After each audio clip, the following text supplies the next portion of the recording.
compris tous ces jeunes, moins jeunes aussi qui ont des idées. Et puis, vous avez envie d'aider aussi, justement, des chefs d'entreprise, enfin, le monde des entreprises et les jeunes, de les mettre en rapport. Et vous êtes parti en Chine. Expliquez-nous ce voyage en Chine et pourquoi. Alors c'est vrai que ça, c'est un peu la cerise sur le gâteau. Oui. Toute ma vie, j'avais envie de partager une autre culture et j'ai eu la chance d'être invitée par la ville de Hangzhou Oui. pour un grand forum international des entreprises PME-PMI. Et voilà, je vois un peu l'atelier. Et c'est vrai que j'ai rencontré des gens très intéressants. Et c'est important de savoir ce que font les autres dans d'autres cultures. Et j'ai rencontré des personnes qui sont parties de rien et qui aujourd'hui sont des On grands vous voit PDG. pour un discours, là, pour une conférence? Tout à fait. Alors, ce discours-là, j'ai souhaité, d'ailleurs, je vois la ville de Reims et j'en suis très, très fière. J'ai souhaité parler de Reims et montrer son patrimoine, montrer la gastronomie, j'en ai parlé, je vous enverrai. J'en ai parlé aussi parce que nous avons des pépites aussi à Reims, donc il faut aussi les faire valoir à l'étranger. Mettre en valeur Reims en Chine, et son patrimoine. Voilà. Et j'ai reçu beaucoup de retours où les Chinois étaient vraiment ravis. Alors ce voyage, qu'est-ce que ça apporte pour des projets, voilà, de futurs projets? Oui, des futurs projets déjà, un partenariat qui est en cours. Parce qu'aujourd'hui, quand je suis partie avec Madame Fang, qui est la présidente Agriculture France-Chine, et c'est elle aussi qui m'a invitée, qui m'a permis qui a créé cette relation. Et le but, c'est de travailler aussi avec la Chine, essayer aussi d'échanger ces bonnes pratiques. Nous, on peut leur apporter eux aussi. Oui. Et aujourd'hui, j'ai rencontré des Chinois extraordinaires. D'ailleurs, il y a même parmi ces Chinois des Français. Et j'ai rencontré des artistes avec un très beau tableau qui a été réalisé à mon attention. Donc Mais qu'est-ce qui va se faire justement avec la Chine pour des jeunes peut-être des quartiers? Alors les jeunes de quartier, c'est de voir un petit peu c'est-à-dire de travailler aussi avec la Chine. Oui. Peut-être travailler sur une mobilité, peut-être travailler sur des actions, peut-être de travailler aussi des partenariats entre les entreprises françaises et les entreprises chinoises. Donc il y a des voyages qui sont peut-être prévus en prévision, justement pour des jeunes qui pourraient proposer faire des échanges, que ça soit dans la formation, leurs idées aussi. Tout à fait. Et l'inverse. Et l'inverse. Faire un partenariat, une réciprocité aussi d'évolution pour aider vers toujours et pour tirer vers l'excellence ces jeunes des quartiers, pour les aider justement à s'ouvrir aussi et à découvrir aussi d'autres cultures. Ça peut être formidable pour leur entreprise parce qu'il y a des startups, il y a des idées évidemment. Et puis, vous avez envie, là c'est un projet, de créer justement votre fondation, une création. Ça sera une passerelle entre le monde des entreprises et les jeunes diplômés, c'est ça, et toujours pour les emmener vers le haut, hein, c'est ça? Tout à fait. Alors ça, l'idée m'est venue l'année dernière. Et la Chine a conforté un peu cela parce que j'ai des entreprises chinoises qui veulent participer à cette fondation.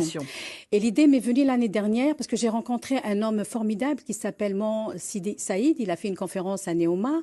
Et cette personne, à l'âge de 9 ans, n'avait pas la possibilité d'aller à l'école pour X raisons. Oui.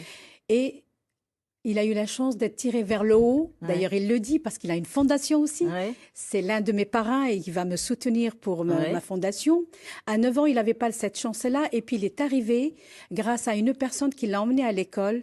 Il a fait 40 ans de présidence, de vice-présidence dans la grande entreprise Pfizer. Ouais. Bien sûr, laboratoire, 40 ans. Et quand je l'ai vu, il m'a invité chez lui donc, à Aix.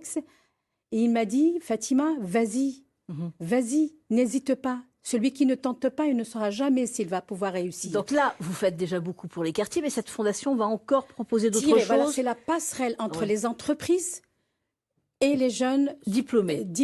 Ils sont diplômés et vous allez pouvoir justement les mettre en relation avec des chefs d'entreprise pour justement signer un contrat aussi, créer cette confiance des entreprises et créer cette confiance aussi auprès des jeunes diplômés pour permettre demain de leur donner la possibilité de se rencontrer et de faire des choses ensemble. Parce que chacun peut apporter sa matière grise et sa façon de faire et d'être. Vous ne lâchez rien dans tous les quartiers. Non, on a parlé du quartier Croix-Rouge, mais vous vous occupez de tous les quartiers, évidemment sur Reims.